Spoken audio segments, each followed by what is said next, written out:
Takbir. Allahu Akbar. Allahu Akbar. Allahu Akbar. Terima kasih. Assalamualaikum warahmatullahi wabarakatuh. Alhamdulillah. Alhamdulillahi rabbil alamin. Wabihi nasta'inu ala umurid dunya waddin. Ashhadu an la ilaha illallah wa ashhadu anna muhammadan abduhu wa rasuluh. Allahumma salli ala sayyidina Muhammad wa ala alihi wa sahbihi ajma'in. Amma ba'd. Faqad qala Allah subhanahu wa ta'ala fi kitabil karim wa huwa asdaqul qailin. A'udzu billahi minasy syaithanir rajim. Bismillahirrahmanirrahim. Ya ayyuhalladzina amanu taqullaha haqqa tuqatih wa la tamutunna illa wa antum muslimun. Wahai orang-orang yang beriman, bertakwalah kalian kepada Allah dengan sebenar-benarnya takwa, dan janganlah kalian mati kecuali dalam keadaan beragama Islam. Ayat ini tiap Jumat dibacakan khatib. Tidak sah khutbah Jumat apabila khatib tidak membaca ayat ini. Jangan kamu mati. Rasa-rasanya tidak masuk akal ini ayat. Jangan kamu mati. Berarti mati kita yang ngatur. Woi, jangan kau mati ya. Berarti mati kau yang ngatur. Padahal mati itu bukan kita yang ngatur. Orang kaya, orang miskin, raja-raja, rakyat biasa, wali kota. Senangnya semua mati. Berarti yang jadi masalah bukan mati. Yang jadi masalah illa wa antum muslimun, kecuali dalam keadaan beragama Islam. Berarti ada orang Islam ngakunya Islam tapi matinya kafir. Siapa mereka? Contoh aja nih, contoh jangan marah bos, jangan marah. Sabung ayam. Wih, ada juga di sini. Dongo.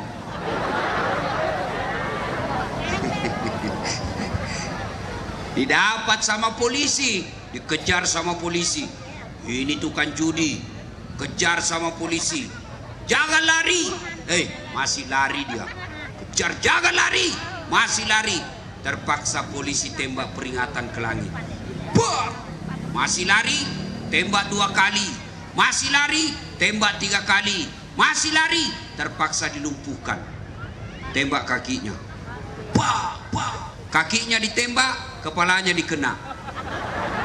Saya tanya temanku yang polisi, bagaimana ceritanya kakinya kok tembak, kenapa kepalanya dikena?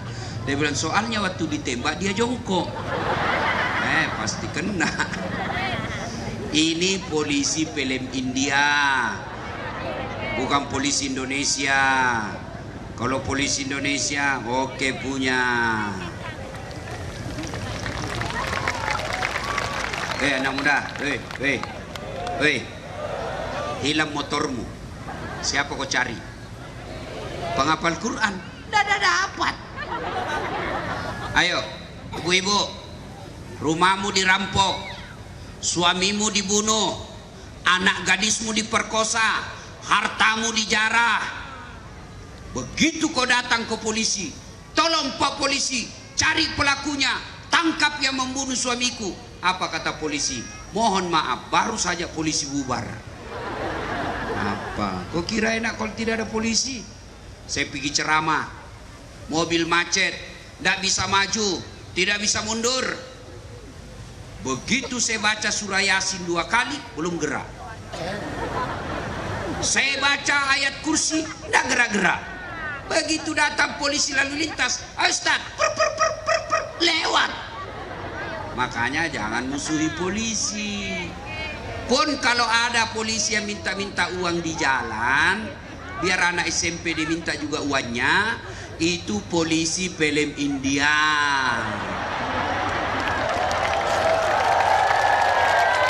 Mr. PJ. Oh, itu film India kan 3 jam. Ya toh, nanti mau habis baru dia datang. Wa qala idzan, Allah kemudian berfirman, bismillahirrahmanirrahim. Ya ayyuhalladzina amanu dukhulu fis-silmi kaffatan wa la tattabi'u khutuwatis syaitan innahu lakum adu mubin. Wahai orang-orang yang beriman, masuklah engkau ke dalam Islam secara sempurna. Jangan Islam pencitraan, jangan Islam pilkada, jangan Islam karena mau pilpres, tapi Islamlah secara benar. Wala tattabi'u khutuwatis syaitan, dan janganlah engkau ikuti langkah-langkah setan, karena sesungguhnya setan itu musuh yang nyata bagi kalian. Ibu-ibu, kalau kita dengar pengajian begini, ada ndak setan di tengah-tengah kita? Masa ada? Orang lagi ceramah, masa ada setan, Bu? Ada. Setannya bukan pocong, tapi apa setan yang ada di tengah-tengah kita? Bentuknya handphone. Orang sudah ceramah masih menggesek. Setan itu HP-mu. Orang sudah ceramah masih sudah sibuk. Umurnya sudah mau 60, siaran langsung juga dia di Facebook. Ibu, simpan dulu HP-mu, Bu. Simpan dulu, Ibu. Ibu-ibu yang pegang handphone selama saya ceramah, saya doakan suaminya kawin lagi. Amin.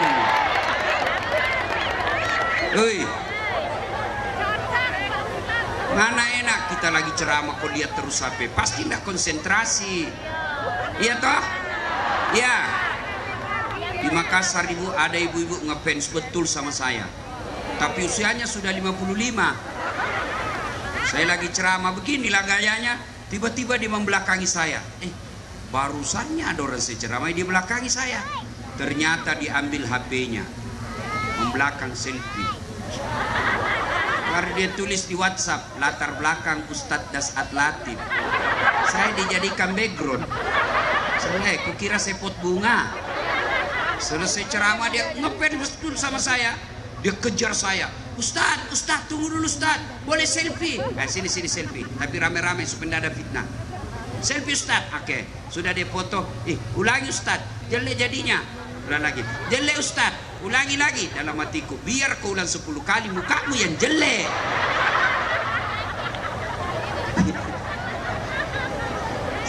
Ibu 55 tahun, sudah bawa minyak gosok. Selesai itu langsung dia bilang, Ustadz, mohon maaf, boleh cium? Apa kamu cium? Haram.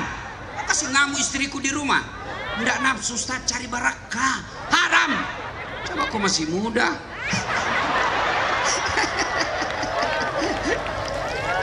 Simpan dulu HP ya, simpan dulu. Ayo, adik-adik, nggak usah ada siaran langsung. Ya, bahaya kalau kita siaran langsung, Pak. Ini ceramah untuk orang Islam. Tapi kalau kalian siaran langsung terbuka untuk umum, biar non muslim bisa dengar. Tersinggung dia, saya yang susah. Padahal dia yang salah, kenapa kau dengar dongo? Ini untuk orang Islam. Simpan dulu ya, simpan dulu ya. Jangan ada siaran langsung, kasihani saya. Wa qala idzan, Allah kemudian berfirman, bismillahirrahmanirrahim. Innallaha wa malaikatahu yusalluna 'alan nabi. Ya ayyuhalladzina amanu sallu alaihi wa sallimu taslima. Sesungguhnya Allah dan para malaikatnya bersalawat kepada Rasulullah Muhammad sallallahu alaihi wasallam, maka wahai orang-orang yang beriman, bersalawatlah kalian kepada Rasulullah dengan sebaik-baik salawat. Satu kali, Bu, Nabi lagi duduk-duduk bersama malaikat Jibril. Tiba-tiba Nabi melihat ada malaikat 1 juta jari-jarinya. Ibu-ibu, berapa jari-jarimu, Bu? 10, cacat dong. 20, kan ada kakimu. Ini malaikat 1 juta jari-jarinya deh.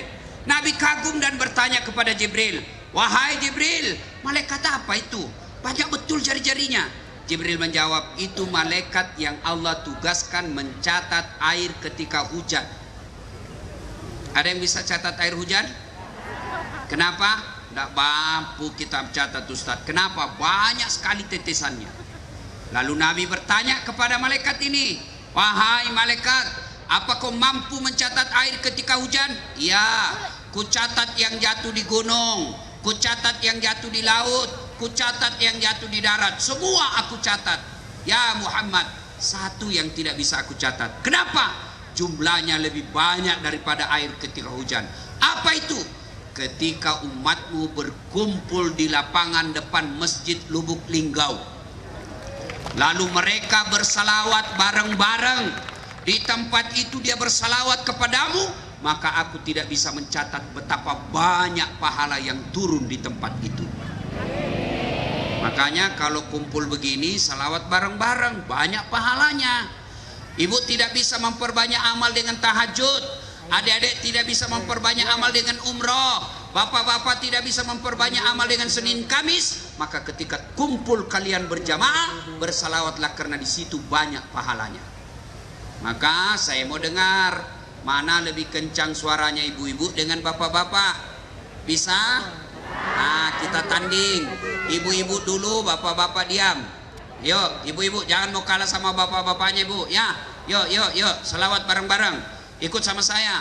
Salatullah salamullah ala. Ayo anak putri. Salatullah salamullah ala Yasin. Alhamdulillah. Ini bukan kencang, ini bukan keras, inilah yang disebut syahdu. Suara begini yang kasih nafsu laki-laki. Makanya cewek, kalau kau ditelepon laki-laki jangan kau mendayu-dayu. Assalamualaikum dek. Waalaikumsalam kak. Bagaimana cowok bunda nafsu baru dengar suaramu kau sudah menggoda kayak lemas. Lagi di mana dek? Di rumah aja kak. Lagi ngapain? Baring-baring. Bagaimana cowok bunda nafsu, bayangkan kau. Coba kalau kau ditelepon yang tegas. Assalamualaikum dek. Waalaikumsalam. Lagi di mana dek? Di rumah. Lagi kenapa tanya-tanya? Enggak diteleponnya lagi kau. Ini waalaikumsalam. Caleda. Ada juga Bugis di sini. Wah, di mana-mana ini ketemu seorang Bugis. Saya ke Riau banyak orang Bugis. Tadi saya di Jambai banyak juga orang Bugis. Saya ke Sabah Sarawak Malaysia banyak juga orang Bugis. Begitu sampai saya di sini banyak juga orang Bugis. Saya masuk penjara banyak juga orang Bugis. Biasa. Nah, ibu-ibu diam, ibu diam. Kita dengar ini bapak-bapak ya. Yang merasa jenis kelamin laki-laki, kau keraskan suaramu. Ayo adek, yuk. Bareng-bareng yuk. Salatullah salamullah ala toha Rasulillah. Salatullah salamullah ala Yasin. Alhamdulillah, diam ya. Coba yang di panggung. Jangan sampai cuma gaya-gaya di sana. Ayo semua dibawa dua. Kita dengar ini yang di panggung. Besar tak suaranya? Yuk pak, yuk. Sholat. Halo be. Itu mau poligami pre.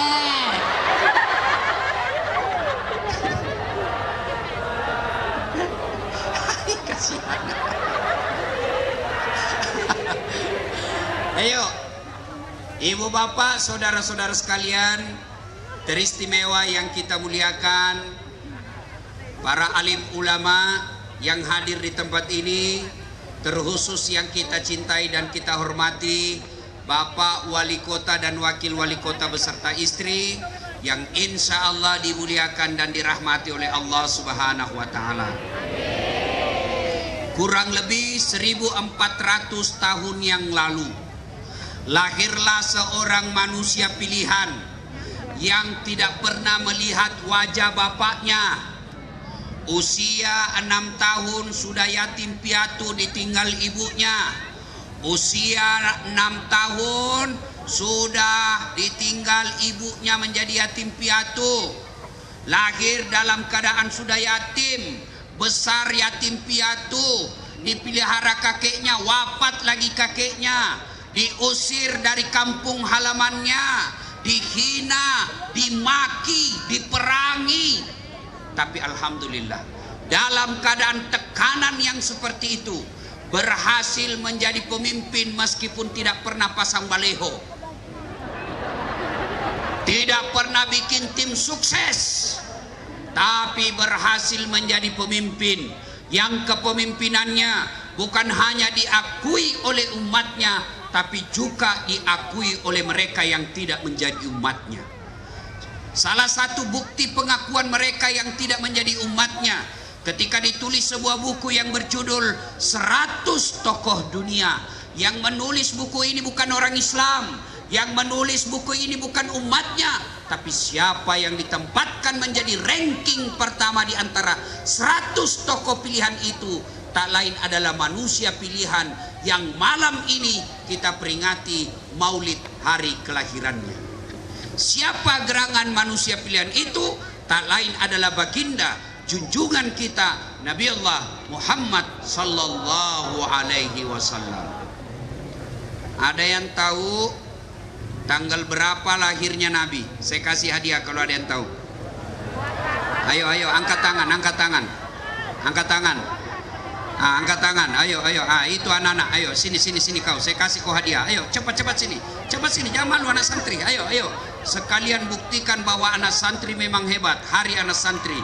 Ayo, ayo, sini deh, sini, sini. Sini, sini, sini. Oke. Tapi sebelum kau jawab ada passwordnya. Ya. Siapa namanya neneknya wali kota? Ayo, jawab, jawab. Alimuddin. Lain kali anak santri, kalau kau ditanya jawab saja, soal benar atau tidak urusan belakangan. Jangan langsung bilang tidak tahu. Itu bukan generasi handal. Jawab saja, sembarang kau tahu, kau jawab. Belum tentu juga ini orang tahu. Ya. Tanggal berapa lahirnya Nabi? Tanggal 12 Rabiul Awal. Tahun? Kenapa disebut tahun gajah? Waktu itu ada peperangan gajah. Peperangan. Ya, sedikitlah kau dapat hadiah. Uang merah. Beda itu rasanya bos, uang Kapolres dengan uang Mostas. Ayo. Tanggal 12 Rabiul Awal, tahun gajah. Kenapa disebut tahun gajah? Ini jadi masalah. Saya ini keliling-keliling maulid, dari Sabang sampai Merauke, bahkan sampai ke luar negeri, bahkan sampai ke Eropa. Itu tema-temanya sama. Dengan hikmah maulid kita meneladani Nabi dalam kehidupan sehari-hari. Iya toh? Dengan hikmah maulid kita mencontoh Nabi dalam kehidupan sehari-hari. Masalahnya kemudian adalah bagaimana kau mau contoh Nabi kalau sejarahnya Nabi kau tidak tahu? Bagaimana kita mau mengikuti cara hidup Nabi kalau sejarah Nabi kau tidak pernah tahu? Ibu-ibu, berapa istrinya Nabi? Ayo, oke lah. Berapa anaknya Nabi?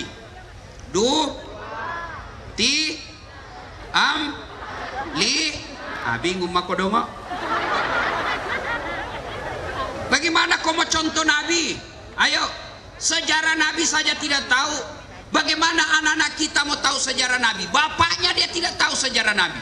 Ada anak-anak ditanya bapaknya, Pak, kenapa tahun lahirnya Nabi disebut tahun gajah? Apa dia bilang bapaknya? Karena bukan tahun kambing goblok. Ayo, balik tanya mamanya, Mak, kenapa disebut tahun gajah? Apa kata mamanya? Kenapa saya kau tanya? Apa gunamu sekolah? Ayo, bagaimana anak kita mau teladani Nabi? Sejarah Nabi kita tidak tahu. Zaman dulu ibu-ibu, dari kecil kita sudah tahu sejarah Nabi. Diajarkan oleh nenek dan orang tua kita. Nah, jangan pakai tangan kiri minum. Nabi minum itu pakai tangan kanan. Nah, jangan kotok bikin toilet Jangan kau membuang air besar menghadap kiblat, karena itu tidak sesuai sunnah Nabi. Nah, jangan kau berdiri makan, karena Nabi tidak berdiri makan. Itu dulu orang tua kita. Saya bahkan tahu sejarah Nabi dari lagu-lagunya ibu saya. Sambil cuci piring ibu saya, menyanyilah dia. Pada zaman dahulu kala. Saya tanya, kenapa zaman dahulu kala, Mak? Pada zaman jahiliyah. Kenapa sih zaman jahiliyah, Mak? Lahirlah seorang Rasul yang terakhir dan mulia. Saya tanya namanya, siapa nabinya, Mak? Namanya itu nabi terakhir. Nah, lanjut lagi lagunya. Nabi Muhammad namanya. Ibunya siapa? Siti Aminah ibunya. Bapaknya siapa, Mak? Abdullah nama ayahnya. Di mana tinggal? Lubuk Linggau atau Jambi? Dia jawab lagi, hai bukan itu. Dia lanjut, Madinah tempat tinggalnya. Terus kenapa lagi, Mak? Dia lanjut lagi lagunya. Setelah dewasa diangkat menjadi Rasul. Siapa yang angkat, Mak? Pak Sekda atau Pak Camat? Oleh Allah yang kuasa. Allah itu siapa, Mak? Pencipta alam semesta. Itu lagunya ibu-ibu dulu.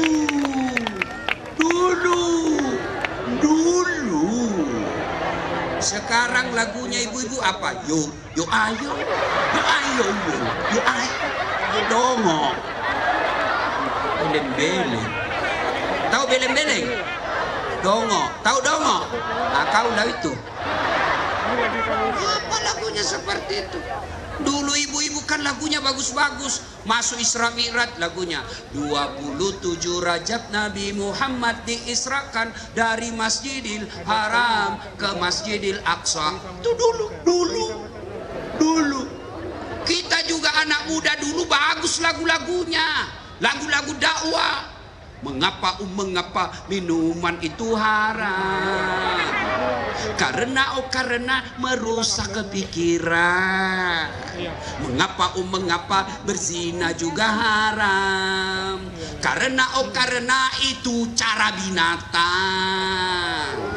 Mengapa semua yang asik-asik itu diharamkan? Bertanya lagi, mengapa semua yang enak-enak juga diharamkan? Jawabannya,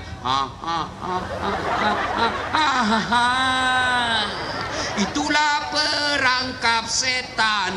Umpannya ialah bermacam-macam kesenangan. Dulu. Sekarang lagunya anak muda, pulang-pulangku berbadan dua. Beleng-beleng. Ya, nah, mari kita dengar sisi kehidupan Nabi. Saya tidak bisa cerita panjang lebar. Kenapa? Di samping karena keterbatasan ilmu, juga karena waktu yang sangat ringkas. Tidak secara lengkap. Ayo. Nabi lahir disebut tahun gajah. Kenapa disebut tahun gajah? Ada raja yang sombong, namanya Abraha. Dia cemburu sama kota Mekah. Kenapa? Orang-orang Arab setiap tahun datang ke Mekah. Semua orang Arab di Jazirah Arab Timur Tengah datang semua ke Mekah. Ini Abraha, dia bilang, kenapa bukan kotaku didatangi? Kenapa mesti ke Mekah? Sebarkan intel. Oh, dapat jawabannya. Ternyata orang ke sana karena ada bangunan mulia yang disembah orang-orang Arab. Apa? Namanya Ka'bah. Akhirnya Abraha bikin duplikat, bikin Ka'bah palsu di kampungnya. Tapi anehnya tidak ada orang ke kampungnya, orang tetap ke Mekah. Marah Abraha, jalan satu-satunya hancurkan Ka'bah. Bikin pasukan khusus, berkendaraan gajah, naik mereka mau menghancurkan Ka'bah. Mereka punya mau, Allah punya kuasa. Begitu dekat dengan kota Makkah, Allah turunkan bantuannya. Allah turunkan pasukannya berupa burung ababil yang membawa batu-batu dari neraka. Dia hamparkan semua batu-batu ini, hancur berantakan kendaraan gajah itu beserta Raja Abraha pada tahun kelahirannya Nabi. Tahun itulah maka disebut tahun gajah. Jadi jangan kau lagi bilang karena bukan tahun kambing. Sudah. Lama kita ringkas cerita.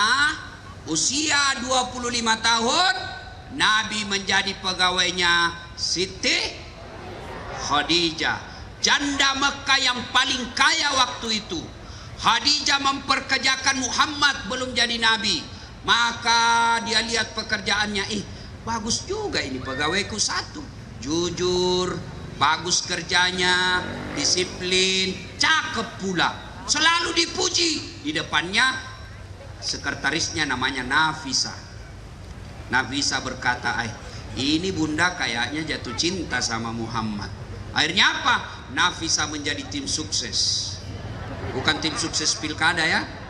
Kalau tim sukses pilkada dia yang sukses. Ada tim sukses di sini. Biasanya tim sukses itu kontraktor. Ada kontraktor di sini.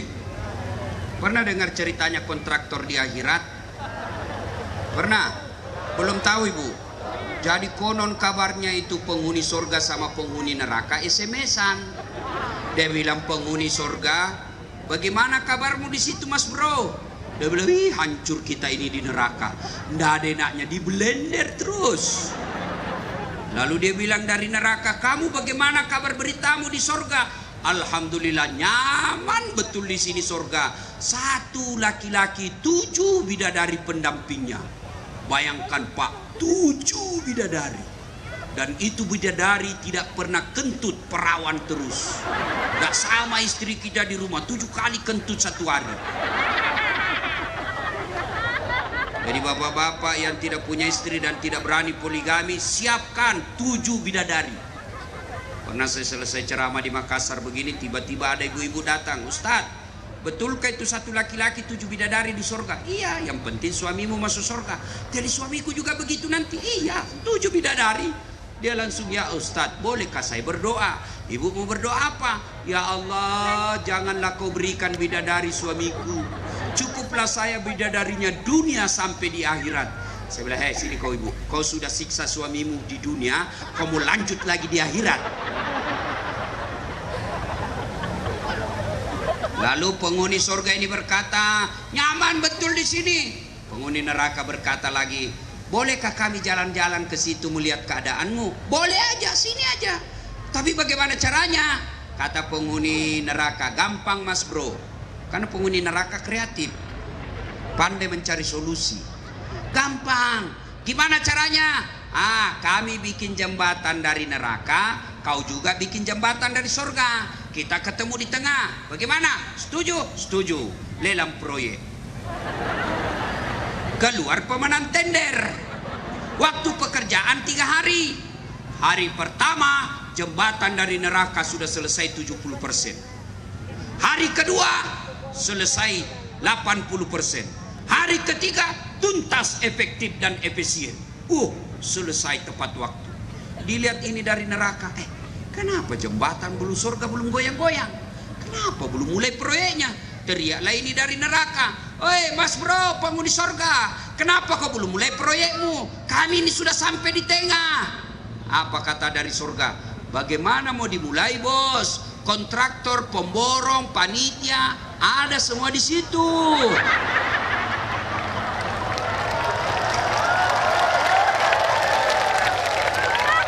Di sini cuma penghafal Quran, tidak tahu hitung-hitung proyek. Ketawa anggota DPR. Pernah juga dengar ceritanya anggota DPR di akhirat? Pernah? Jadi masuklah surga penghafal Quran. Begitu masuk dalam surga dilihat, kenapa banyak anggota DPR ini di surga? Nah di negara aku banyak koruptor.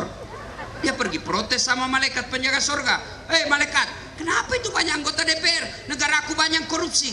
Kata penjaga surga, nggak usah kau ribut. Dia cuma reses. Sebentar lagi dia balik ke tempatnya.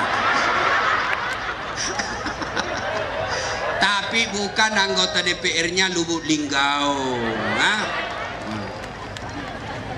Atau ada anggota DPR yang lain dibilang lain dilaksanakan? Ada? Oh, anggota DPR biasa kan kalau mau dipilih banyak sekali janji-janjinya. Pilih saya, ini nomor telepon saya. Kau pilih, ada masalahmu, telepon saya 24 jam. Begitu sudah terpilih diganti nomor HP-nya. Ada begitu di sini? Betul. Kau salah sendiri, kenapa kau pilih? Makanya jangan kau pilih yang pembohong. Gara-gara kau dikasih 300.000, terpilih dia tidak datangi lagi kau. Kau bilang kenapa itu tidak pernah lagi datang? Dia bilang ngapain saya datang? Saya sudah bayar kamu. Mau kau? Sudah.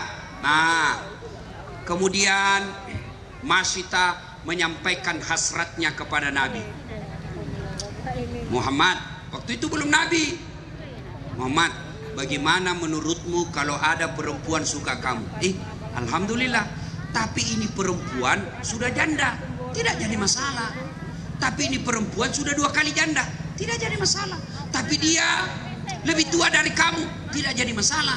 Yang jadi masalah, betulkah dia suka saya? Dia bilang, Nafisa, tenang mas bro, saya punya urusan. Dia datang ke Khadijah. Khadijah, bagaimana menurutmu kalau ada laki-laki yang suka kamu? Alhamdulillah, rezeki tak terduga. Tapi dia masih muda dari kamu, tidak jadi masalah. 15 tahun lebih muda, tidak jadi masalah. Tapi dia anak buahmu, tidak jadi masalah. Yang jadi masalah, betulkah dia suka saya? Dia bilang, Khadijah, tidak ada masalah. Nafisa bilang, tenang, saya yang punya urusan. Inilah yang disebut tim sukses tidak memanfaatkan situasi. Kan ada tim sukses disuruh bikin baleho 10, cuma 5 dibikin. Ini Nafisa tidak. Akhirnya nikah. Setelah nikah, lahir anaknya Nabi. Siapa yang tahu namanya Nabi yang pertama? Anaknya, saya kasih hadiah. Siapa? Ayo. Sini kau, sini. Sini. Hebat ini anak linggau, mas kecil-kecil sudah tahu. Siapa namanya anak pertamanya Nabi nak? Fatimah. Fatimah, berarti ibumu salah ajar kau ya. Tetap dikasih hadiah. Ya, bukan Fatimah anak pertamanya Nabi namanya Qasim. Bukan Fatimah ya. Ya. Nah, ibu bapak, saudara-saudara sekalian, 7 anak Nabi, 7 anak Nabi, ya. Anak pertamanya namanya Qasim. Setelah lahir anaknya beliau, kemudian nih dengar ini, dengar. Belum jadi Nabi. Usia Nabi waktu itu 37 tahun. Di Makkah terjadi perselisihan. Apa sebabnya? Ka'bah dipugar. Setelah dipugar, batu Hajar Aswad mau diletakkan kembali di tempat asalnya. Ribut warga Makkah. Kata Bani Auf, kami lebih berhak. Kata Bani Adi, saya lebih berhak. Ribut semua suku, merasa lebih berhak 4 suku. 6 hari tidak ada penyelesaian. 6 hari belum ada jalan keluar. Akhirnya di hari ke-7 mereka musyawarah. Begini saja, kita tunggu besok. Siapa yang lewat di pintu itu, sekarang namanya masjid, siapa yang lewat di pintu itu, maka kita tunjuk untuk menunjuk siapa di antara kita yang akan meletakkan batu Hajar Aswad. Setuju? Setuju. Maka tunggu besok. Ternyata yang lewat pertama di pintu itu dialah Muhammad, yang pada waktu itu diberi gelar orang Makkah Al-Amin, yang terpercaya karena tidak pernah bohong. Lalu dia bilang, Abu Lahab, cocok ini mi, kaulah Muhammad, bagaimana ini? Kami sudah berhari-hari bermusyawarah, tidak dapat jalan keluar. Siapa yang kau tunjuk untuk meletakkan batu Hajar Aswad ini? Nabi lalu mengambil serbannya. Beliau letakkan serbannya. Adik-adik tahu serban? Berapa sujudnya serban? Berapa? 4. Berapa suku yang bertengkar? 4. Maka Nabi letakkan serbannya, diletakkan, lalu Nabi memanggil semua 4 kepala suku, silahkan kau pegang sudutnya masing-masing. Setuju? Setuju. Lalu Nabi dia bilang, daripada kau bertengkar, saya ambil ini batu, letakkan di serban, mari kita angkat bareng-bareng. Setuju? Setuju. Sudah, daripada kalian bertengkar semua, sudah itu pegang tanganmu masing-masing, kita letakkan di kembali tempatnya. Selesai masalah tanpa masalah. Ada lagi tahu Pegadaian? Ini ibu-ibu dasar suka kredit. Coba, artinya apa? Usia Nabi belum jadi Rasul, beliau sudah menunjukkan kecerdasannya dengan cara apa? Meletakkan batu, menyelesaikan masalah warga tanpa ada yang dirugikan. Win-win solution. Berarti Nabi cerdas. Nah, hikmah pertama dedek, ini ada dedek santri, kalau kalian mau sukses, maka utlubul ilma, tuntut ilmu pengetahuan. Ulang tahun Lubuk Linggau yang ke-18 ini, maka wali kota besok panggil kepala dinas pendidikannya.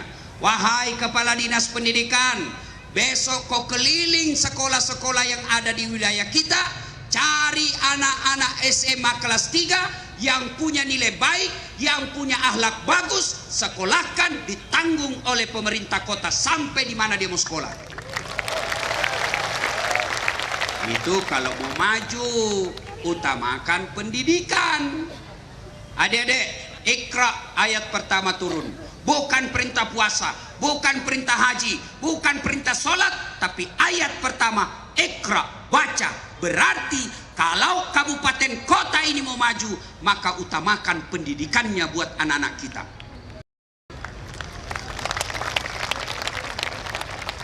Ada 4 sahabat Nabi. Ini Pak Wali mohon maaf, ini sahabat utama Nabi, boleh dicontoh, bukan orangnya tapi sifatnya. Kalau Bapak mau mengambil staf ahli atau orang-orang yang menjadi kepercayaan Bapak, miliki sifat 4 ini. Yang pertama, cari orang seperti sifatnya Abu Bakar Siddiq. Apa sifatnya Abu Bakar Siddiq? Orang dewasa, orang tua yang arif dan bijaksana. Tuh harus cari itu. Yang kedua, Umar bin Khattab. Siapa Umar bin Khattab? Dia adalah tokoh yang kalau hak, kalau batil, tidak bisa dibayar, tidak bisa kompromi. Dia adalah Umar bin Khattab yang diberi gelar Al-Faruq karena dia hebat. Kalau haram, halal, tidak bisa kompromi. Yang ketiga, Utsman bin Affan, orang kaya yang dermawan. Dan yang keempat, Ali bin Abi Thalib, anak muda yang cerdas. Ali paling cerdas. Pernah ditanya, ya Ali, kalau kau disodorkan antara harta dengan ilmu, kau pilih mana? Ibu-ibu, kalau saya sodorkan pilihan antara handphone dengan buku, pilih mana ibu? Buku. Pencitraan. Pilih handphone. Ali, kalau kau disodorkan harta dengan ilmu, pilih mana? Ali dengan mantap mengatakan, saya pilih ilmu. Kenapa pilih ilmu ya Ali? Ada 3 kelebihan ilmu dibanding harta. 1, harta setengah mati kau jaga, ilmu dia yang jaga kamu. Contoh, Bapak punya uang 1 juta, kasih masuk kaleng-kaleng, itu kaleng digembok, sudah itu kasih masuk lemari digembok, sudah 2 gemboknya, keluar kamar gembok lagi kamar, 3 gemboknya, keluar rumah gembok lagi rumah, 4 gemboknya, keluar pagar gembok lagi pagarnya, 5 gemboknya. Begitu sampai di kantor hilang kuncinya. Setengah mati toh kau jaga itu harta. Sementara harta kamu yang jaga, ilmu dia yang jaga kamu. Mana contohnya? Wali kota kita.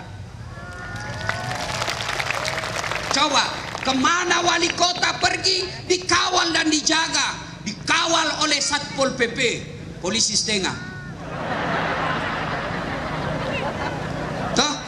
Kemana-mana dikawal. Kenapa? Karena cerdas. Tidak mungkin jadi wali kota kalau dia tidak cerdas. Maka orang yang cerdas punya ilmu, dilindungi dan dijaga karena ilmunya. Kedua kelebihannya ilmu. Dengarin adik, supaya kalian mau sekolah dengan baik. 2 kata Ali, kelebihan ilmu. Dengan ilmu kau bisa dapat harta, tapi dengan harta belum tentu kau dapat ilmu. Contoh, ada di kampungku kaya sekali deh, banyak tambaknya, tapi tidak tahu membaca. Diajarlah membaca sama anaknya. Dibelikan buku besar, diajar membaca yang ada gambarnya supaya gampang dia mengerti. Disuruh eja, baca Pak. PE, P, tambah P, Pep, SO, so. Bacanya Pepso, DEDNT, apa bacanya Pak semua? Odol. Belem-belem. Coba. Dibawa lagi anaknya ke Makassar, kota. Wah, dia masuk mall. Adik-adik tahu mall? Sampai di mall ada tangga lift. Tahu tangga lift? Dia naik turun. Begitu dia masuk mall, dia lihat tangga lift. Terbuka. Ada tulisannya open. Dibayangkan open, pembikin kue. Open di kampung kan pembikin kue mentega. Begitu terbuka, masuk orang Cina. Dia teriak, jangan kau masuk, panas itu, pembikin kue, jangan masuk. Masuk pula ini orang Cina, tertutup pintunya. Selang beberapa saat terbuka, keluar orang Afrika. Saya bilang memang jangan kau masuk, hanguslah kau. Ada lagi. Lah yang masuk, lah yang keluar, beleng-beleng. Ayo, tuh banyak duitnya. Tapi dengan ilmu bisa dapat harta. Mana contohnya? Ustaz Dasar. Ya, keliling kemana-mana. Waktu saya kecil dulu, saya lihat itu pesawat lewat di kampung saya teriak, pesawat, kapal lalutu. Orang Bugis bilang, kapal lalutu, kapal lalutu. Saya dalam hati, bisa gitu saya naik pesawat nasi meninggal. Ternyata alhamdulillah sekarang saya capek naik pesawat. Tadi saya naik heli, malah diantar naik heli dari Jambi ke Lubuk Linggau. Coba, kenapa? Apa karena saya cakep, Pret? Apa? Karena punya ilmu. Sekarang tidak pernah saya bingung. Orang bingung sekarang mau keluar daerah. Kenapa? Mahal tiket. Saya tidak pernah cemas soal tiket. Kenapa? Bukan saya yang beli. Siapa yang beli? Kabak Kesra. Hebatnya lagi, pergi tidak bawa uang, pulang bawa uang. Makanya anak muda kau sekolah, tidak ada duitnya orang tuaku. Orang tuamu tidak ada duitnya, tapi Tuhanmu maha kaya. Saya kalau lihat pekerjaan orang tua saya, tidak mungkin saya punya tinggi sekolah. Cuma sayang itu MC tidak sebut semua gelarku tadi. Kalau di gelarku semua disebut itu panjang, tidak bisa bernapas. Doktor, Dasat Latif, SOS, Sarjana Sosial, SAG, Sarjana Agama, MSI, Master Science, PhD, Philosophy of Doctor. Doktor saya ada dua, satu doktor dalam negeri, satu doktor luar negeri.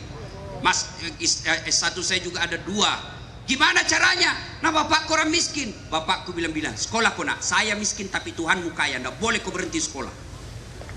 Jangan pernah putus asa soal perut. Anak muda, perut ini urusan Allah, bukan urusanmu. Rezekimu Allah yang ngatur. Rezekimu Allah yang ngatur. Tidak boleh kau campur itu rezeki. Ajal, jodoh, maut, jodoh Allah yang ngatur. Biar bukan jodohmu, tidak ketemu kau kalau tidak jodoh. Kau 10 tahun pacaran bukan jodohmu, tidak jodoh. Baru 1 malam pacaran tertangkap hansip, nikah. Jodoh. Kau juga cewek, jangan mau dipacar-pacari sama cowok. Modal Silver Queen 10.000, dibawa malam minggu. Tesostro 1 botol, roti 1, autan 2, pakai cabang nyamuk, dibawa di pinggir jalan lapangan nonton, Pret. Ya, aku percaya itu cowok. Gunung kan kudaki, lautan ku seberangi, masjid kau lewati, Pret. Woi cewek, jangan kau mau dicowok-cowok, pacar-pacari cowok. Sudah 3 tahun kau dipacarin, tidak dinikah-nikahi. Motor aja itu 1 tahun sudah lunas cicilannya. Kau 3 tahun dipakai gratis, tidak mau, bodoh. Minta kau sama dia, cowokmu, nikahi saya. Kalau kau tidak mau, saya nikah sama laki-laki lain. Kau juga cowok, jangan kasih bodoh-bodoh cewek. Ya, mentang gagah, mana buktinya? Apa kau minta bukti? Bukti minta kancing baju. Cewek, kalau dia bilang cowokmu mana buktinya, ambil kertas bermeterai. Saya Rahmawati, berjanji sepenuh hati akan menunggu lelaki yang namanya Rahman. Setelah dia kerja dan menghafal 30 juz, saya terima lamarannya apapun alasannya. Bismillah, yang berjanji Rahmawati. Itu boleh kau dituntut kalau kau ingkar janji, ada materainya. Ya, nah ibu bapak, adik-adik sekolah. Yang kedua, kelebihan ilmu. Dengan ilmu kau bisa dapat harta, tapi dengan harta belum tentu kau dapat ilmu. Yang ketiga, kelebihan ilmu kata Ali. Harta kasih orang berkurang, ilmu kasih orang nambah. Ayo sekolah. Bapak-bapak, ibu-ibu, jangan kasih putus sekolah nak. Saya miskin Ustaz, jangan. Anakmu punya rezeki sendiri. Bapak cari nafkah. Saya mestinya bapak ngomong, nak, saya dulu cita-cita jadi akabri. Nak, saya cita-cita jadi dokter, tapi putus sekolah karena nenekmu tidak bisa. Sekarang kau yang harus lanjutkan cita-citaku. Kau sekolah sampai kapanpun, saya siap biayai kau. Jangan putus asa soal rezeki. Masing-masing kita punya rezeki. Yuk sekolah deh baik-baik. Ya, tahu cica? Tahu cica ibu? Apa dimakan cica? Hah? Masuk akal enggak? Masuk akal? Bagaimana caranya? Cicak cuma di dinding jalan-jalan, nyamuk terbang. Di mana ketemu? Satu ada sayapnya, satu tidak ada. Tapi lagu kita mengajarkan dulu waktu kecil lagu akidah. Cicak-cicak di dinding, diam-diam merayap. Datang seekor nyamuk. Nyamuk yang datang. Lagu tidak bilang cicak lompat ke nyamuk. Setengah mati cicak. Salatullah ala to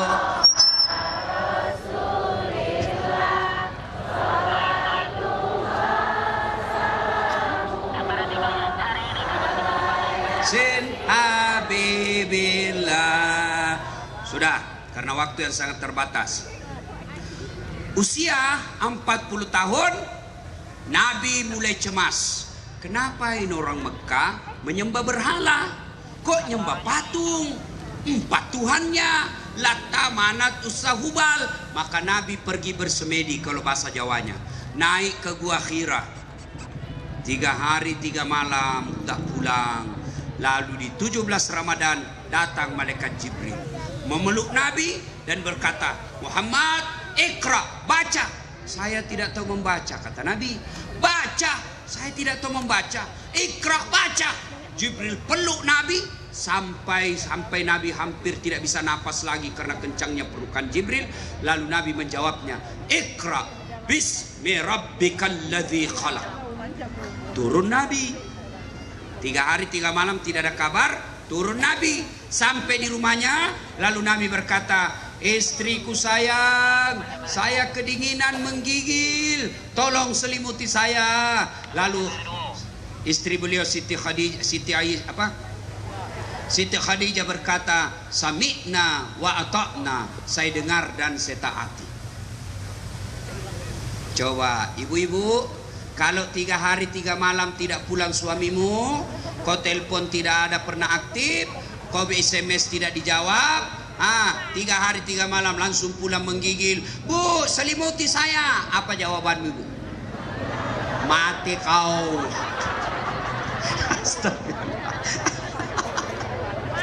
Kali tidak diselimuti, diinterogasi. Dari mana kau? Dari mana kau? Hikmah maulid yang kedua, jadilah istri yang tidak pernah sangka buruk sama suami. Kenapa rumah tangga banyak pecah dan bercerai? Karena sangka buruk istri kepada suami, suami sangka buruk kepada istri. Ayo Bu, Bu, sangka baik sama suami, perasaanmu tenang. Telepon tidak dijawab, oh suamiku lagi buang air besar. Telepon tidak dijawab, oh suamiku lagi sholat duha. Telepon tidak dijawab, suamiku lagi sholat berjamaah. Tenang perasaanmu. Tiba-tiba masuk WhatsApp. Wih, saya lihat suamimu bonceng cewek, cantik betul. Oh, berarti suamiku lagi nge-grab. Tenang perasaanmu. Hah?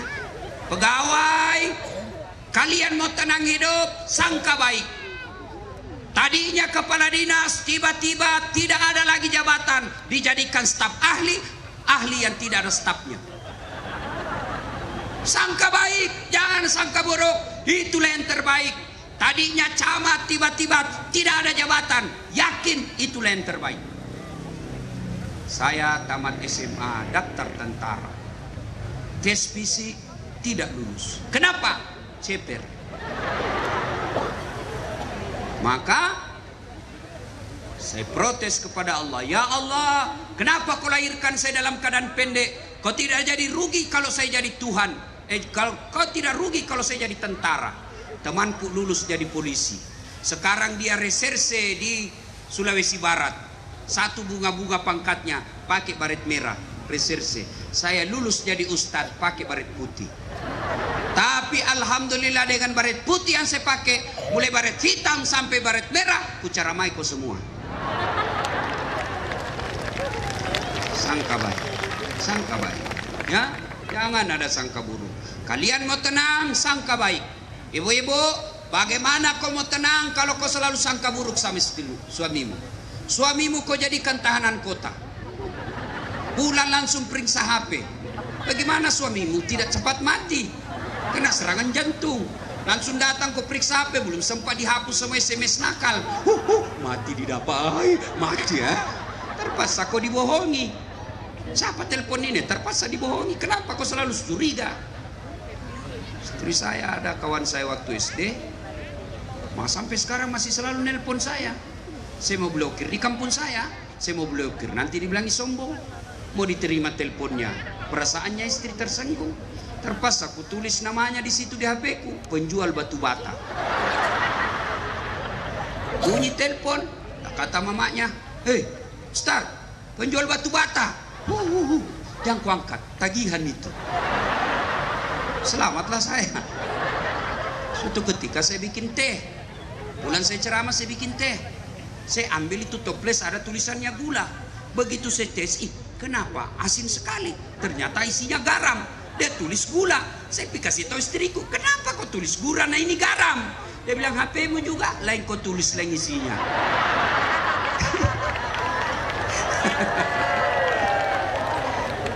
Ayo, sangka baik. Ya. Rumah tangga tidak bakal bahagia kalau kita selalu sangka buruk. Nah, apalagi sifatnya Nabi. Suatu ketika Nabi pulang ceramah, ketuk pintunya. Assalamualaikum ya Khumairah, Aisyah. Ternyata Aisyah sudah tidur, pulas tidur. Ketuk 2 kali. Assalamualaikum ya Khumairah, tidak ada jawaban. Ketuk 3 kali, masih tidak ada jawaban. Apakah Nabi marah? Apa Nabi dobrak pintunya? Tidak, Nabi buka serbannya, beliau hamparkan di depan pintu, beliau tidur di depan pintu, beralaskan serban karena tidak mau mengganggu istrinya yang lagi pulas tidurnya. Begitu bangun Aisyah, apakah Nabi marah? Tidak. Nabi lalu mengambil tangan istrinya lalu berkata, adindaku sayang, maafkan saya karena saya terlambat pulang tadi malam sehingga saya tidak bisa memberikan kehangatan dalam tidurmu. Mau punya suami seperti Nabi, Bu? Betul? Betul. Pertanyaan buat ibu, sudahkah ibu punya sifat seperti istri Nabi? Suka ngomel di rumah. Mana kita tidak cepat mati? Ngomel aja kerjanya. Sampai di rumah nonton aja sinetron, angkat kaki, main remote, makan kacang. Pakai daster tinggi sebelah yang 3 hari tidak dicuci, kelihatan tali BH. Dia bilang, kasih baik itu tali BH-mu. Dia bilang, jangan lihat BH-nya, yang penting rasanya, Bu. Tidur ngorok. Mana kita mau dapat surga dunia? Di kantor kita dimarah-marahi sama bupati, marah bupati. Di kantor kita dimarahi sama komandan, siap salah komandan, siap salah komandan. Sampai di rumah dimaki-maki lagi sama istri. Apa enaknya kita jadi laki-laki? Yang ketawa, saya serius ini. Malas masak.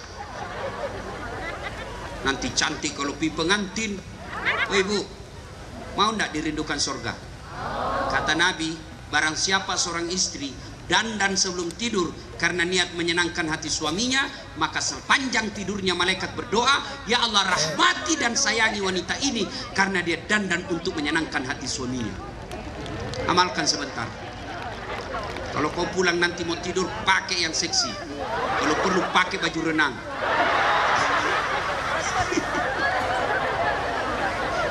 Ya, hei Bu, serius, ya? Bapak juga mau punya istri seperti Khadijah, tapi sifatnya tukang tipu. Alasan rapat, ternyata merapat. Kasar sama istri, ngomongnya kasar. Kadang-kala marah ditempelin istrinya. Hei, bagaimana? Ini ada kisah nyata. Saya pergi ceramah Kalimantan Selatan. Tiba-tiba ada bapak-bapak yang tadinya pengusaha sukses bangkrut. Dia datang ke depan saya, dia pegang paha saya sambil nangis. Ustadz, doakan saya. Kenapa Pak? Saya bangkrut Ustadz. Saya mau pulang kampung ke Sulawesi, saya malu pulang bawa utang. Saya mau tinggal dikejar-kejar sama yang punya uang. Saya mau dipotong Ustadz. Tolong doakan saya. Saya bilang baik. Sebelum saya doakan, saya mau tanya. Jujur kau, bagaimana penghormatanmu kepada istri selama ini? Apa jawabannya? Oh itu dia Ustadz, saya lebih sayang istrinya tetangga daripada istri saya. Sudah itu jawabannya. Nah, Bapak 30 tahun dari Jawa, dari Sulawesi, datang merantau ke sini, tidak bisa sukses, rumah aja susah dibeli. Salah satu sebabnya karena kau hianati istrimu. Dia tinggalkan kampungnya, dia tinggalkan Jawa, dia tinggalkan Sulawesi, datang ikuti merantau suaminya. Dia tinggalkan ibunya, dia tinggalkan bapaknya, dia tinggalkan saudara-saudaranya, datang karena taat sama suaminya. Setelah sampai di sini ditelantarkan oleh suaminya. Bagaimana hidupmu mau bahagia? Kalau kalian mau bahagia, muliakan istri. Ya, jangan kasar sama istri. Ini HP saya Pak, hampir tiap hari orang curhat. Adalah tadi malam curhat sama saya, suamiku kasar betul Ustadz. Kalau dia marah sampai memaki, sembarang dia ngomong sama saya, sampai dia tempelin saya Ustadz. Tapi saya sabar. Tapi yang paling menyakitkan kalau ibuku dihina sama bapakku. Kadang dia marah, dia bilang kau memang goblok sama ibumu. Bagaimana orang tidak marah kalau kau bilang begitu? Maka suami yang baik memuliakan istri. Nabi 11 istrinya, tidak pernah satupun Nabi panggil nama istrinya. Khadijah tidak pernah dipanggil Khadijah, beliau panggil Ummul Mukminin. Aisyah tidak pernah dipanggil Aisyah, beliau panggil Ya Humaira, yang kemerah-merahan pipinya, karena memang Siti Aisyah merah di 5 pipinya. Besok kau amalkan itu. Panggil istrimu, wahai istriku yang termancung hidungnya di lorong 3. Tidak mancung hidungnya Ustaz, ya giginya kau lihat. Justru giginya yang mancung. Ya kau janganlah kulihat giginya, lehernya. Mana yang bagus alisnya kau, wahai istriku yang lembut halisnya. Jangan terlalu jujur. Mentang-mentang istrimu hitam kau panggil, hitam. Oh hitam. Dot hitam. Dia bilang istrimu, apa hitam-hitam, jadi juga anakmu. Dan kau ini kasihan ini perempuan. Coba lihat bagaimana susahnya ini, kasihan perempuan. Masih ingat waktu hamil ibu? Ibu, ada ndak ibu hamil tengkurap? Coba bayangkan Pak, 9 bulan itu ibu-ibu hamil, tidurnya sesak napas ke kanan, ke kiri, poso, satu aja gayanya, gaya pasrah. Mana ada ibu-ibu tengkurap? 9 bulan Pak. Bapak 1 minggu saja tidak tengkurap, pusing. Yang ketawa anak muda, ini urusan orang tua. Ibu, masih ingat waktu melahirkan? Ada ibu-ibu melahirkan senyum. Mentang-mentang istri wali kota, keluar nak ya. Coba lihat itu istrimu ketika melahirkan. Sekali-kali lihat. Waktu melahirkan istri saya bilang kalau ada suami kurang ajar, suruh lihat itu istrinya melahirkan. Berapa banyak ibu melahirkan wafat gara-gara apa? Menyelamatkan anaknya. Kalian barangkali stres tapi masih sempat merokok. Yang ketawa. Coba lihat itu. Belum lagi kalau menyusui. Coba lihat itu ibu kalau menyusui. Masih ingat waktu menyusui ibu? Masih. Ketika tumbuh giginya anakmu. Membayangkan diri sendiri.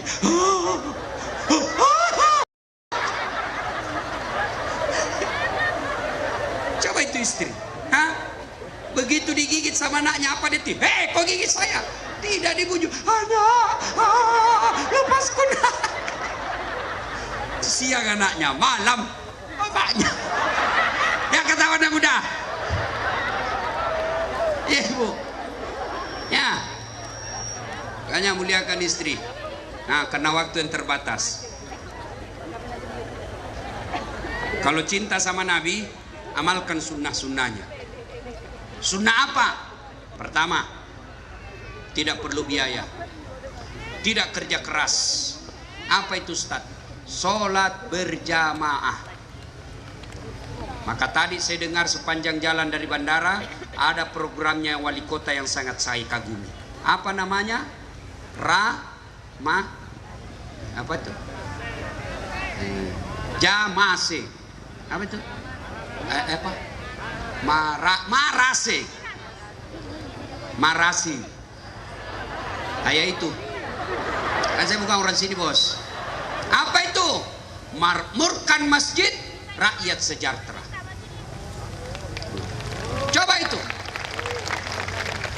Tapi biar wali kota punya program cantik dan hebat seperti ini, kalau kalian tidak ke masjid, tidak ada gunanya. Tapi alhamdulillah masjid di sini ramai, Pak. Apalagi kalau subuh penuh sampai di luar, tidak ada di dalam. Dan di dalam orang tua yang sudah pensiun, yang sudah muka-muka sakaratil maut. Akhirnya apa? Lomba batuk di masjid. Itu subuh, tidak ada anak muda. Bagaimana orang mau ke masjid? Ini salah satu sebabnya. Kenapa orang malas ke masjid? Satu, karena dia tidak lihat pahalanya. Coba kalau wali kota umumkan, siapa yang datang berjamaah di masjid dikasih beras 50 kilo, pembeli pulsa 200.000. Saya yakin sholat subuh 4:30, jam 10 malam sudah penuh. Kenapa? Karena dia lihat pahalanya. Yang kedua, kenapa orang malas ke masjid? Karena dia tidak tahu pahala berjamaah. Dengar ini pahala berjamaah. Buka kitab Durratun Nasihin. Kata Nabi, kalau kalian wudhu, lalu kalian datang berjamaah di masjid, melangkah kaki kananmu, 1 pahala. Langkah kaki kirimu, dihapus dosa kecilmu. Jadi kalau rumah 300 meter dari masjid, PP 600 meter. 600 meter itu berapa langkah kaki? Kaki kanan 1 pahala, kaki kiri gugur dosa kecilmu. Berapa langkah kaki? Apalagi kalau jalan ke masjid begini. Berapa langkah kaki kau dapat? Ayo. Yang kedua, kata Nabi, kalau kalian ke masjid, tembok, pagar, dinding, aspal, semua jadi saksi. Dia akan berkata, ya Allah, jangan kau masukkan dia neraka, masukkan dia surga. Saya saksinya, tanggal 30 dia datang berjamaah di masjid. Itulah sebabnya Rasulullah menganjurkan, ketika kalian sholat sunnah di masjid, tiap 2 rakaat pindah, 2 rakaat pindah lagi, 2 rakaat lagi pindah. Supaya apa? Tambah banyak saksimu di akhirat nanti. Itulah juga sebabnya Nabi anjurkan, ketika kalian datang berjamaah di masjid, lain jalanmu waktu pergi, lain pula jalanmu waktu pulang. Waktu pergi dari sana, maka pulang ke sana. Jangan juga salah paham. Mentang-mentang sudah dengar begini, sebelum dia ke masjid, ke bandara dulu, keliling ke pasar, lapangan sepak bola, baru datang sini. Begitu datang sudah selesai sholat, beleng-beleng. Apalagi keutamaan berjamaah. Kata Nabi, kalau bajumu basah gerimis, kena debu sepanjang kau jalan, tidak usah cemas.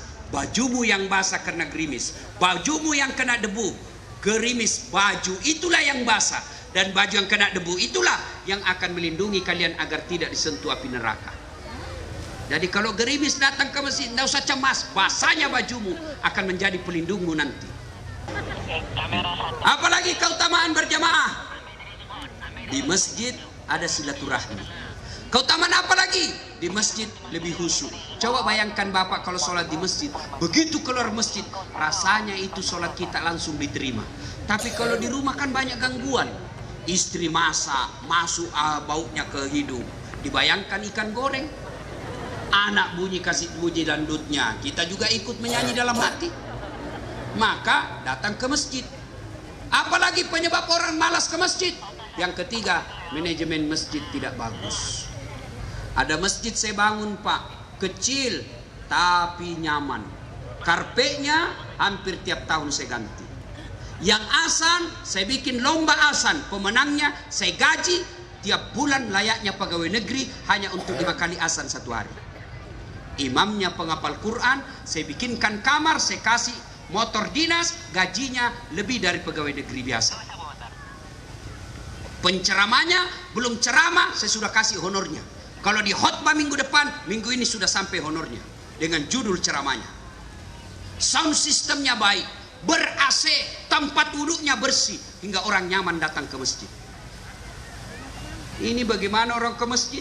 Karpetnya sudah 4 kali lebaran tidak pernah diganti. Begitu kita sujud, teh cicak didapat. Apalagi yang asan orang tua sudah pensiun asma. Ayah.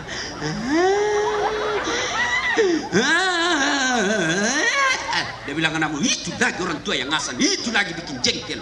Bagaimana anak muda ke masjid? Yang ceramah neraka aja dibahas. Mulai dari salam pertama sampai terakhir neraka terus dicerita. Kau bakal dibanting, ditusuk pantatmu, dilipat, ditusuk matamu, digunting telingamu. Kata anak muda, apa enaknya itu ke masjid? Tidak usah ke masjid, kita takut itu masjid situ. Mana orang ke masjid? Dapat lagi sound system, baru takbir Allahu Akbar, langsung storing. Mau diperbaiki, kita sudah takbir, terpaksa kita tahan terus. Dapat lagi imam yang membalik-balik sunnah Nabi. Ada kan imam begitu? Dia baca yang panjang-panjang. Padahal Nabi bilang, kalau kau jadi imam, ringkaskan bacaan solatmu. Sunnah, ringkaskan bacaan solatmu. Itu perintah Nabi. Kalau kau jadi imam. Ada anak muda malam Jumat, dia mimpi masuk neraka. Dia taubatlah, dia pergi solat subuh semua. Selesai solat Jumat, subuh saya ketemu. Gimana nak? Enak solat di masjid toh? Apa enak Ustaz? Itu masjid aliran sesat. Kenapa kau bilang aliran sesat? Dia bilang saya solat subuh Ustaz 3 rakaat. Bukan 3 rakaat, itu namanya solat tilawah. Makanya imam-imam, kalau kalian mau sujud tilawah, jelaskan dulu jamaah, jangan sampai dikira 3 rakaat. Kata Nabi, baca yang ringkas. Itulah sebabnya dianjurkan ketika balik solat jami rahimakallah, Nabi anjurkan untuk apa? Lihat pasukanmu. Ada orang tua, ibu-ibu yang mau sekali kentut. Ada anak muda, dia lupa kunci motornya di motor. Habis hilang sudah motorku. Lamanya lagi di Pak Imam. Coba. Iya. Yang kedua kata Nabi, baca yang umumnya orang hafal. Tujuannya apa? 1. Tujuannya disuruh baca hafal. Begitu imam membaca Al-Fatihah kita ikut. Kenapa? Karena kita hafal. Tapi begitu imam membaca surah Al-Anfal ayat 3 sampai 70, dia khusyuk dengan bacaannya, kita khusyuk dengan hayalan. Kita mau ruku, belum selesai, kita mau ikut, tidak dihafal, terpaksa kita baca semua pengumuman di dinding. Keadaan keuangan masjid, saldo kas, sudah habis 1 dinding, belum selesai Pak Imam, dibaca lagi apa? Kalender Persatuan Guru Republik Indonesia cabang Kota Lubuk Linggau. Belum habis bacanya Pak Imam, bajunya lagi orang dibaca. Caleg DPR RI nomor urut 7 Partai Golkar. Siapa yang salah? Imam. Saya pernah jamaah di kampung. Begitu imam sujud lama sekali. Kenapa ini imam lama sekali? Tidak biasanya begini. Ada kawan saya tidak tahan, dia angkat kepalanya, langsung teriak, "Wih, hilang imam!" Ternyata imam keluar dari pintu. Selesai sholat kita rame-rame tanya, "Woi Pak Imam, kenapa kau tinggalkan jamaah?" Apa dia bilang? "Saya kentut nak." Lain kali kalau kau kentut, angkat dulu kepala supaya kita lihat kau. Dia bilang, "Saya sengaja nak, karena saya malu kau lihat." Siapa?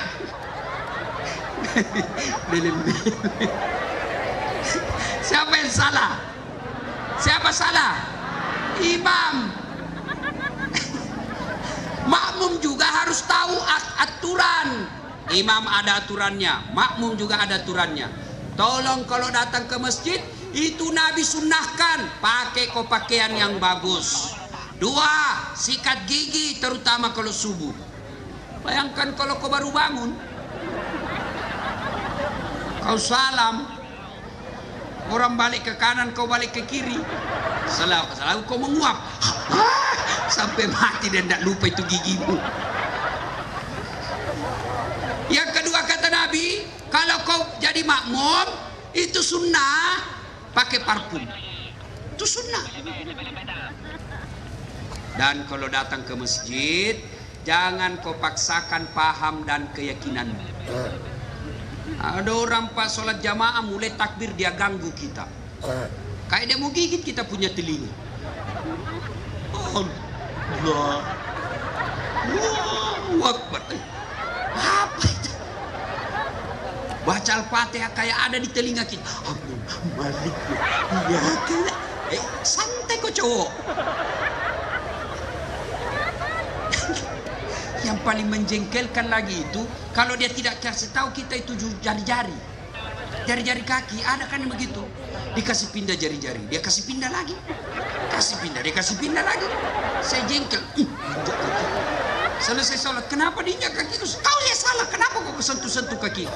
Supaya saf jamaah rapat Ustaz. Sini, kalau kau mau saf jamaahmu rapat, bukan kakimu kasih jempol, tapi apa? Nih, bahumu. Kalau bahu rapat pasti saf rapat. Tapi kalau jari-jari kaki rapat, belum tentu saf rapat.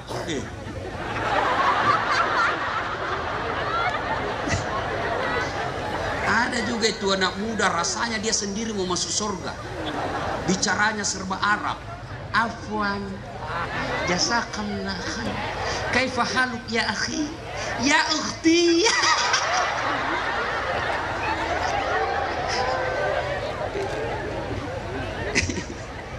Sampai saya dia maki-maki di Facebook. Dia bilang, "Apa ini Ustaz?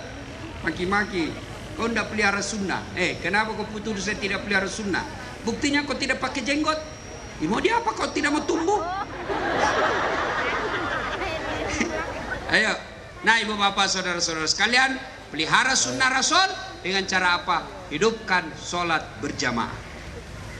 Bagaimana kalau perempuan Ustaz?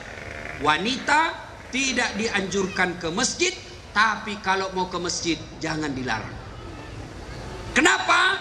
Karena dulu perempuan kalau keluar diculik dan diperkosa. Dulu. Sekarang aman. Apalagi kalau ibu-ibu yang sudah usia 60. Siapa yang menculik kau?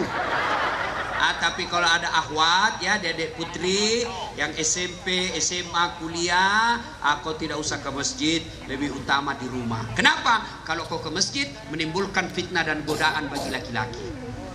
Tapi kalau ibu-ibu yang sudah bau-bau minyak gosok, sudahlah, boleh ke masjid ya. Nah, hidupkan programnya Pak Wali. Berikutnya yang keempat, kalau kita cinta kepada Rasulullah dengan cara apa? Banyak-banyak menyebut nama Nabi. Sebut nama Nabi. Dengan cara apa? Bersalawat. Coba, ketika Allah perintah puasa, Allah tidak puasa. Allah perintah haji, Allah tidak haji. Tapi ketika Allah perintah kita bersalawat, innallaha wa malaikatahu yusalluna 'alan nabi. Allah dan para malaikatnya bersalawat. Maka besok mulai amalkan salawat. Ibu-ibu sambil cuci piring salawat. Salatullah salamullah. Dia dengar suaminya lagi lap mobil. Dia lanjut.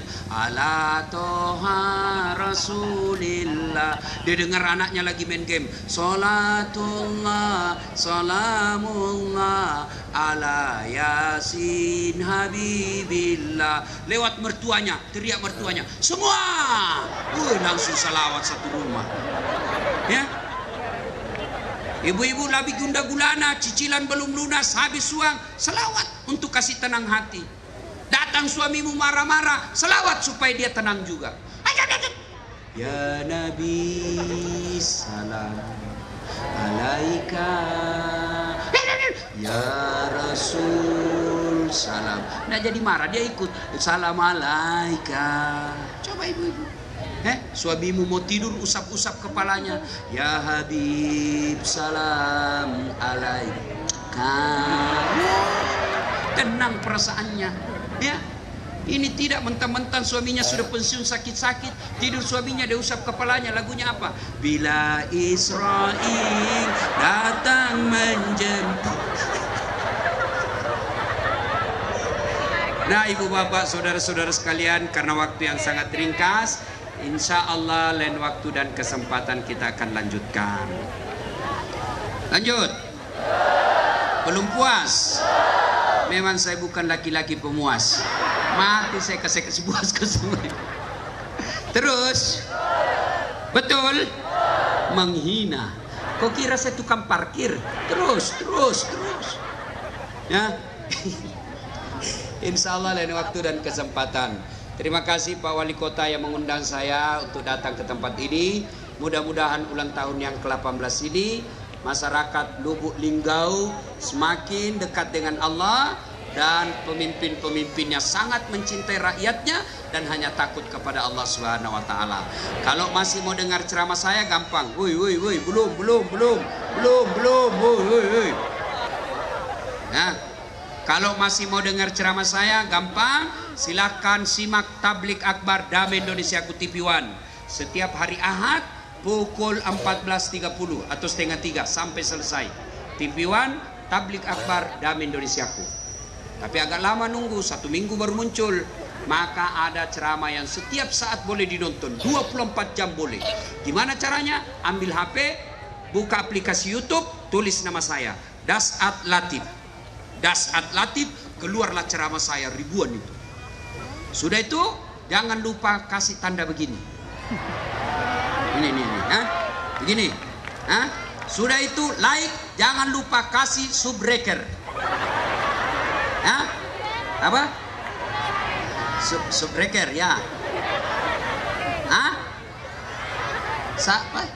Ya itu saya. Ya. Nah, itu cuma cepat habis kuota 1 jam. Cepat habis kuotanya. Bagaimana? Saya sediakan yang tidak menguras kuota. Namanya Cersi. Ceramah singkat 1 menit saja. 1 menit ada ilmu didapat. Gimana caranya 1 menit? Ada. Gimana caranya Ustaz? Follow saya di Instagram. Dasat Latif 1212. Saya ulang, Dasat Latif 1212. Sudah ku tag Ustaz, sudah ku follow. Kenapa ceramahmu ndak mutar? Ku ulang-ulang ndak mutar. Hakul yakin, masalahmu tidak ada kuota. Ku beli kuota dulu. Ya. Nah, ibu bapak, saudara-saudara sekalian, inilah tausiah kita. Mudah-mudahan ada manfaat. Saya baca doa, MC. Oke. Sebelum kita akhiri, mari kita berdoa. Mudah-mudahan acara kita ini, kita balik rumah, mampu kita amalkan dalam kehidupan sehari-hari. Kita awali dengan mengirimkan suratul Fatihah kepada Rasulullah Muhammad SAW. Khasiat dan keutamannya kita ikhlaskan untuk orang tua kita masing-masing, baik yang sehat walafiat, tapi terutamanya lagi kepada orang tua kita yang sudah arwah. Ila hadratin Nabi Mustafa Muhammad SAW. Al-Fatihah. Bismillahirrahmanirrahim. Alhamdulillahirabbil alamin. Iyyaka na'budu wa iyyaka nasta'in. Shiratal mustaqim, shiratal ladzina an'amta 'alaihim. Amin. A'udzu billahi minasyaitonir rajim. Bismillahirrahmanirrahim. Allahumma shalli ala sayidina Muhammad wa ala sayyidina Muhammad. Allahumma ighfir lil mu'minina wal mu'minat wal muslimina wal muslimat al ahya'i minhum wal amwat innaka sami'un qaribun mujibud da'wat wa qadiyal hajat. Allahumma inna nas'aluka salamatan fid din, salamatan fid dunya wal akhirah, wa afiatan fil jasadi, wa siyadatan fil ilmi wa barakatan fil rizq wa taubatan qablal maut wa rahmatan indal maut wa maghfiratan ba'dal maut. Allahumma hawwin alaina fi sakaratil maut. Allahumma hawwin alaina fi sakaratil maut wa najatan minan nar wal afwa indal hisab. Ya Allah ya Rabbi ya Karim, di kabupaten ini kami hidup ya Allah. Di kabupaten ini kami mencari nafkah ya Allah. Jika rezeki kami masih di atas langit, turunkan. Jika masih dalam tanah, munculkan. Jika masih jauh, dekatkan. Jika masih sedikit, cukupkan. Dan yang lebih penting ya Allah, berkahkan. Ya Allah ya Rabbi ya Karim, berikanlah hidayah kepada pemimpin-pemimpin kami di kabupaten ini ya Allah. Tunjukkanlah kepada mereka yang hak adalah hak, dan berikanlah kemampuan kepada mereka untuk melaksanakan yang hak itu. Dan tunjukkanlah kepada mereka yang batil adalah batil, dan berikanlah kepada mereka kesanggupan untuk memerangi kebatilan itu. Ya Allah ya Rabbi ya Karim, Zat yang Maha membalas, balaslah segala kebaikan orang-orang yang telah mewakafkan waktu, harta dan ilmunya untuk acara ini. Angkat harkat dan martabatnya, wujudkan cita-citanya, bahagiakan keluarganya, dan jika kelak menghadap kepadamu, hadapkan dalam iman dan Islam. Rabbana la tuzigh qulubana ba'da idh hadaitana wa hab lana min ladunka rahmah innaka antal wahhab. Rabbana innana sami'na munadiyan yunadi lil iman an aminu bi rahmatika ya arhamar rahimin. Rabbana atina fid dunya hasanah wa fil akhirati hasanah wa qina adzabannar. Subhana rabbika rabbil izzati amma yasifun wa salamun alal mursalin walhamdulillahi rabbil alamin.